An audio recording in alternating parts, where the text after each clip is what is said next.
Revelation 1748. From the 24th of December 1940. Spiritual change. Professing Jesus Christ. The world can expect an extraordinarily significant change of era.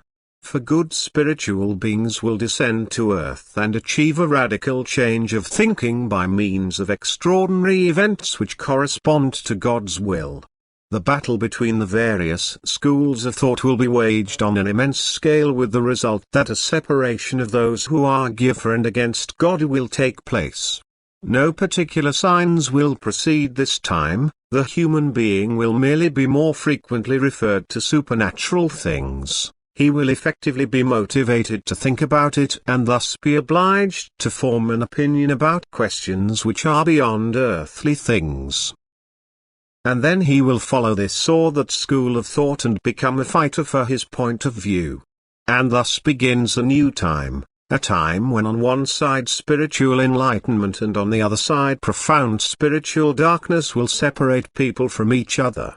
A time when the spiritual striving of the former will clearly show itself in their attitude towards earthly possessions, which the purely worldly-minded person eagerly aims to increase but which will be despised by the others. And then humanity will go through a change of thought. The spiritual world will embody itself in God-inclined people who will be able to see brightly and clearly and endorse without a conviction what the spiritual world is imparting to them. However, they will have to fight for their spiritual freedom.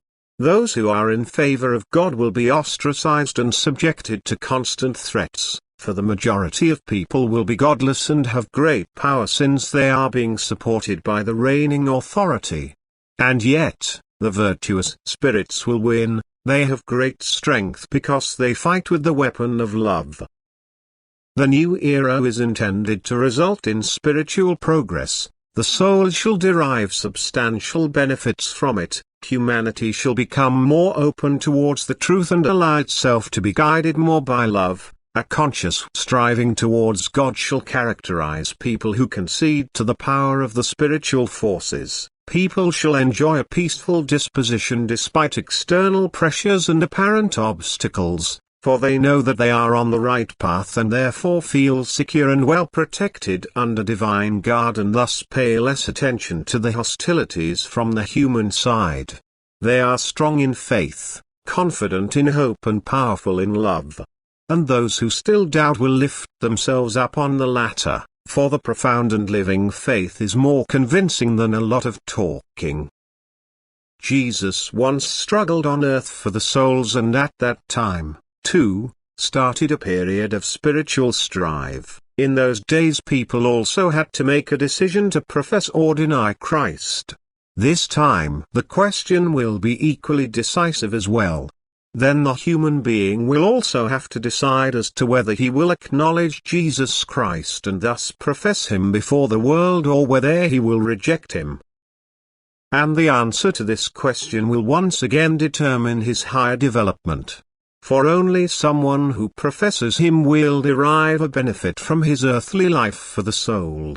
And the divine word must be spread again. Diligent disciples must once again distribute the gospel throughout the world, and prior to this an incredible amount of work has to be done by instructing these disciples so that they will teach according to divine will.